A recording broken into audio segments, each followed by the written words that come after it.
మహబూబాబాద్ జిల్లాలో వర్షం బీభత్సం సృష్టించింది. ఈదురుగాలులతో కూడిన భారీ వర్షం పలు గ్రామాలను ముంచెత్తింది. వందల ఎకరాలలో మొక్కజొన్న పంట నేలరాలింది. వరదల తీవ్రత నష్టాన్ని మిగిల్చాయని అన్నదాతలు కన్నీరు మున్నీరైతున్నారు. ఆర్థికంగా చితికిపోయామంటూ ఆవేదన వ్యక్తం చేస్తున్నారు. ప్రభుత్వం స్పందించి మొక్కజొన్న సాగు చేసిన రైతులను ఆదుకోవాలని వేడుకుంటున్నారు. ప్రభువాన్ని కాలు మొక్కుతున్నా, పంట అంతా పోయింది నాయన, నా చేనంతా పోయింది చూడు నాయన, మేము బాధపడుతున్నాం నాయన, మా పంట పోయింది, మా పైర్లు పోయినాయి, ఈ అకాల వర్షానికి ఆగమైపోయింది నాయన అని దండం పెడతాను ఆయన. ఈ కర్ర చూడు, ఈ చేను చూడు నాయన, ఈ చేను చూడు నాయన, మేము ఎక్కడ పడతాం నాయన, బొచ్చడి చెట్టుబడి పెట్టుకున్నాం నాయన, మాకు ఈ పంట పోయింది నాయన, మేము ఎట్లా బతున్నాం నాయన, ప్రభుత్వం మమ్మల్ని ఆదుకోవాలి నాయన.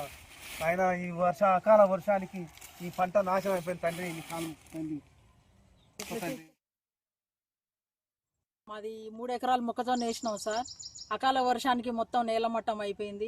ప్రతి సంవత్సరం మేము మిర్చి తోట వేసుకునే వాళ్ళము.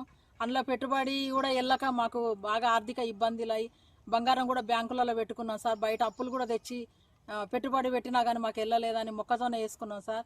ఈ మొక్కజొన్న అకాల వర్షానికి ఇట్లా అయిపోయింది సార్, మొత్తం నేలమట్టం అయిపోయింది.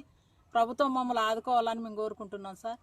లేకపోతే మాకు ఆత్మహత్యలే మాకు ఉన్నాయి సార్. ఇక మాకు అంతకంటే మార్గం ఏమి లేదు, ఆత్మహత్య చేసుకోవడం ఉన్నది సార్. మా బంగారాలు కూడా ఒంటి మీద ఏం లేకుండా అయిపోయింది సార్.